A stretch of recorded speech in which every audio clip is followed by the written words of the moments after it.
The wizard studies में आप सभी लोगों का एक बार फिर से स्वागत है।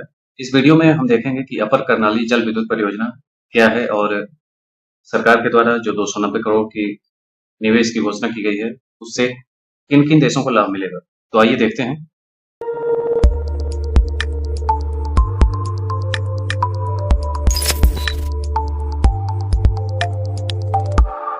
यह है अपर कर्नाली जल विद्युत परियोजना। भारतीय अक्षय ऊर्जा विकास एजेंसी लिमिटेड अपर कर्नाली जल विद्युत परियोजना में लगभग 290 करोड़ रुपए निवेश करने वाली और यह 900 मेगावाट की रन ऑफ द रिवर जल विद्युत परियोजना है जो नेपाल में कर्नाली नदी पर विकसित की जा रही है। यह परियोजना नेपाल, भारत और बांग्लादेश के 25 वर्ष के अनुबंधित अवधि के लिए बिजली की आपूर्ति करेगी। नेपाल सरकार ने जनवरी 2008 में हस्ताक्षरित एक समझौता ज्ञापन के तहत यह परियोजना जीएमआर ग्रुप इंडिया की सहायक कंपनी जीएमआर अपर कर्नाली हाइड्रो पावर लिमिटेड को सौंपी थी। जीएमआर की परियोजना को निर्माण स्वामित्व संचालन हस्तांतरण, शॉर्ट में इसको बीओओटी आधार पर विकसित कर रहा है। नेपाल सरकार को जीएमआर के तहत समझौता ज्ञापन के भाग के रूप में परियोजना में 27% निःशुल्क इक्विटी प्राप्त हुई। अनुमान है कि इससे 3,466 मिलियन यूनिट बिजली पैदा होगी, जबकि प्रतिवर्ष लगभग 2 million tonne greenhouse gas उत्सर्जन की भरपाई होगी।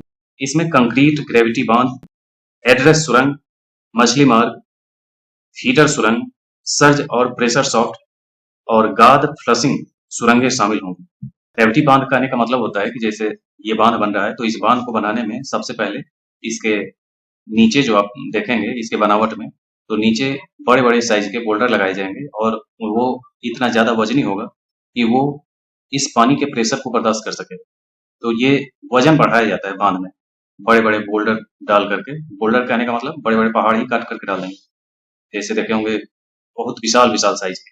तो वो जो ग्रेविटी डैम होते हैं उसमें इसी टाइप से निर्माण किया जाता है और सामान्य कंक्रीट वाले जो होते हैं वो संरचनात्मक तरीके से ईंट जोड़ जोड़ करके बनाए जाते हैं। ये ग्रेविटी डैम बनना है। भारतीय अक्षय ऊर्जा विकास एजेंसी लिमिटेड की बात कर दें, इरेडा के बारे में जाने कि यह नवीन एवं नवीकरणीय ऊर्जा मंत्रालय के प्रशासनिक नियंत्रण के अंतर्गत भारत सरकार का एक मिनी रत्न श्रेणी 1 का उद्यम है। इरेडा एक सार्वजनिक समिति सरकारी कंपनी है जिसकी स्थापना 1987 में एक गैर बैंकिंग वित्तीय संस्थान के रूप में की गई थी।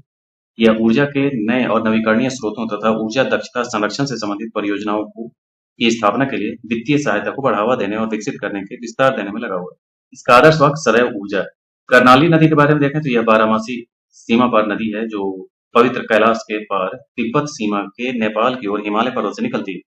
यह नेपाल की सबसे लंबी और सबसे बड़ी नदी है जिसकी लंबाई 315 मील है। इसका 90% से ज्यादा बेसिन नेपाल में है। यह नदी नेपाल में हिमालय को काटती है और भारत में ब्रह्म घाट पर शारदा नदी से मिलती है। यह दोनों मिलकर घाघरा नदी का निर्माण करते हैं जो गंगा के बाएं तट पर एक प्रमुख सहायक नदी। तो ये कर्नाली नदी, इससे संबंधित जो भी चीजें थी ये आपको याद रखना है कि ये कहाँ की है, किन किन देशों को लाभ मिलना है, जिसमें आपको बताया गया कि ये भारत, बांग्लादेश और नेपाल तीनों को इससे बिजली उपलब्ध कराई जाएगी। तो ये था आज का अपर कर्नाली जल विद्युत परियोजना। इसी ढंग के अन्य वीडियो के साथ एक बार फिर मिलेंगे। आज के लिए इतना ही, धन्यवाद।